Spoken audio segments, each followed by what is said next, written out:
¿Qué tal, jóvenes médicos? Les saluda el día de hoy la doctora Lisbeth y platicaremos acerca de lo que es la anatomía clínica. Antes de mencionar los diferentes conceptos que existen acerca de la anatomía humana y la anatomía clínica y sus diferencias, mencionaremos un poquito que desde tiempos remotos ha existido la preocupación y el interés por estudiar el cuerpo humano a través de la anatomía.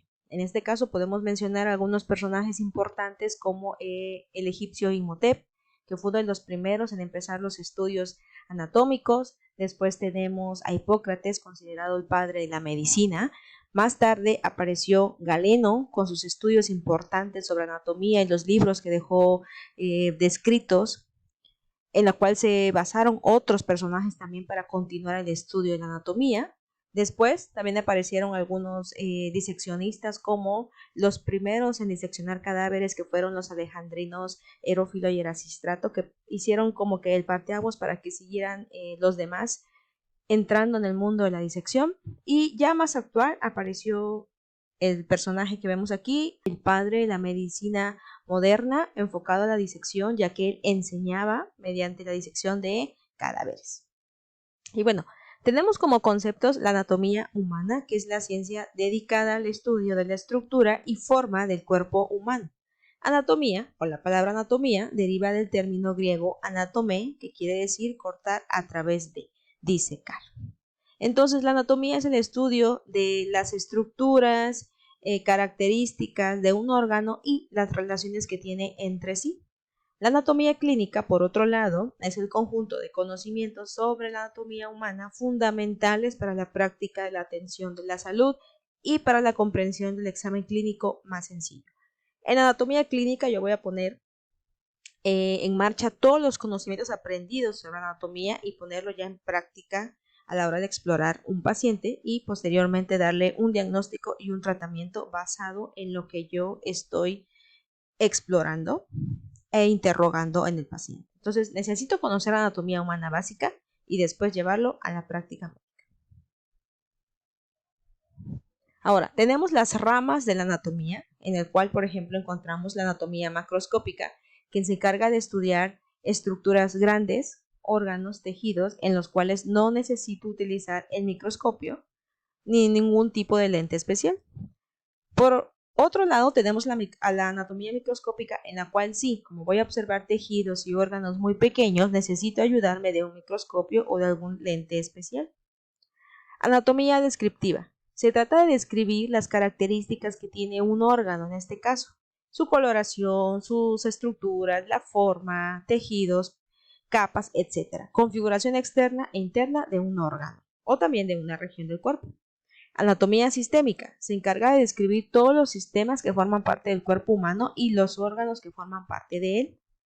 Anatomía topográfica. Se encarga de describir las diferentes regiones que tiene el cuerpo humano y cómo están relacionadas. Por ejemplo, la cabeza, cuello, tronco y los miembros superiores e inferiores son regiones básicas. Anatomía funcional es la fisiología, la cual se encarga de estudiar cuál es el objetivo principal, función principal que tiene un órgano, o un tejido o un sistema. Anatomía aplicada es lo que acabamos de mencionar, utilizar todo el conocimiento que yo tengo y ponerlo en práctica a la hora de explorar un paciente. Anatomía del desarrollo es también llamada embriología, la cual se encarga de estudiar la formación del ser humano desde que es una célula, cómo va evolucionando hasta que tenemos un ser humano completo.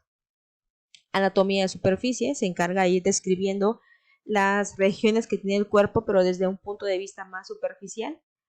Por lo contrario, la anatomía proyectiva también se encarga de describir ciertas regiones del cuerpo, pero comparando lo más superficial con las regiones más profundas y la relación que hay entre ellas. Y por último, la anatomía comparada se encarga de comparar la anatomía de ciertos seres vivos como son los animales y los humanos.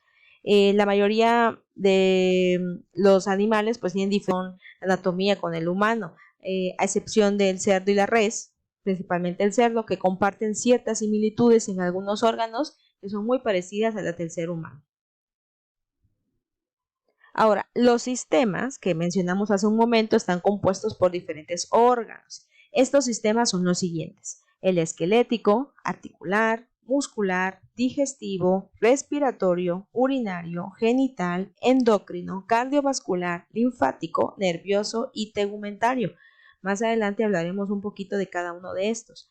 Aquí lo importante es que los sistemas forman parte de niveles jerárquicos, es decir, los niveles de jerarquización explican cómo es que el ser humano es formado biológicamente y químicamente desde algo muy pequeño hasta que tenemos el ser humano como tal.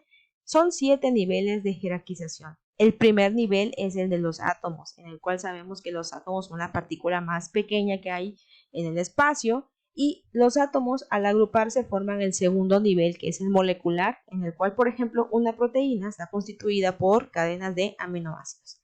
Este nivel molecular va a dar como tal al siguiente nivel, que es el nivel celular, en el cual sabemos que la célula es la unidad estructural y funcional del ser humano. Las células, al agruparse, van a formar el siguiente nivel, que es el de los tejidos. Y aquí los tejidos van a variar dependiendo del tipo de célula que se va a agrupar. Hay tejido esquelético, tejido muscular, tejido nervioso, etc. Los tejidos se van a agrupar también y van a formar los llamados órganos, como por ejemplo el riñón, el corazón, el útero, la vejiga, etc. Y estos órganos a su vez se van a agrupar y van a formar los famosos aparatos y sistemas que acabamos de mencionar.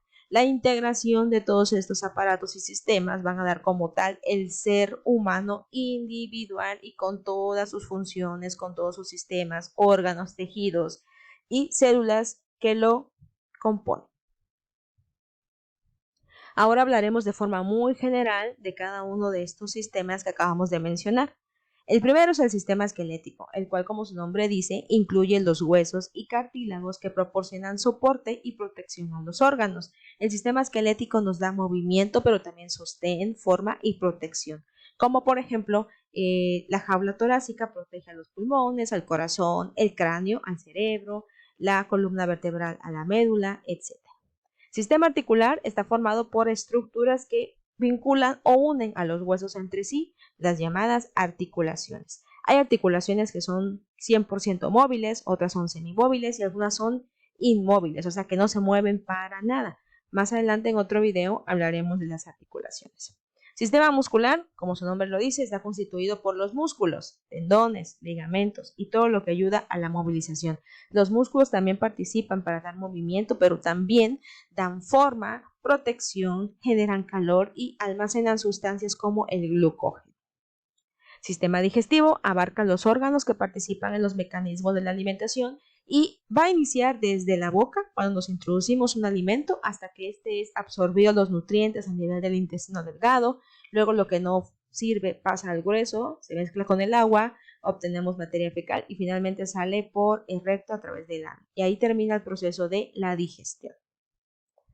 Sistema respiratorio está formado por todos los conductos que van a servir para conducir el aire para que llegue a los pulmones y finalmente a la unidad estructural y funcional de la respiración, que es el alveolo. Entonces, el sistema respiratorio empieza desde la nariz, cuando entra el aire, hasta que llega al alveolo. Sistema urinario incluye todos los órganos que producen y conducen y a la vez eliminan la orina, como son los riñones, uréteres, vejiga, uretra. Sistemas genitales femenino y masculino incluyen las gónadas, conductos que transportan a los gametos que están dentro de las gónadas y que al final van a permitir que se unan, se forme una nueva célula y luego tendremos otro ser humano. Sistema endocrino, formado por un conjunto de glándulas, que estas no poseen conductos como tal excretores, pero la mayoría tienen o liberan mensajeros químicos, que son las famosas hormonas, las cuales participan en la mayoría de los procesos metabólicos y funcionales importantes en el cuerpo humano. Sistema cardiovascular, compuesto por el corazón, que es la gran bomba que se encarga de mover la cantidad de sangre que tenemos en el cuerpo a través de los grandes vasos para llevarla hacia los tejidos más importantes e irritantes. Sistema linfático abarca vasos linfáticos, nódulos linfáticos, ganglios y algunos órganos como el vaso. Este sistema se encarga de captar todo lo que ya no le funciona al organismo, todo lo que la suciedad que está alrededor, todos los desechos, todo lo que no le sirve, lo capta y así podemos saber que hay algo por ahí mal porque un ganglio va a aumentar de tamaño. Sistema nervioso, integrado por estructuras formadas por el tejido nervioso, en el cual la célula principal va a ser la neurona, y recordemos que las neuronas no únicamente sirven para regular procesos como la respiración, la digestión o la contracción del corazón, sino también participan en movimientos musculares, es decir, en la contracción muscular y en procesos conductuales como la memoria, el juicio, raciocinio, etc. Y por último, el sistema tegumentario, que está formado por la piel, que es la principal barrera que nos cuida siempre y cuando esté intacta, sus anexos como el pelo, las uñas, glándulas sudoríparas y sebáceas, y que también nos generan calor y que nos ayudan a algunas funciones importantes como la sensibilidad, percibir el frío, el calor y todo lo que tenga que ver con lo estético. Eso es todo por el día de hoy. Muchas gracias por ver el video.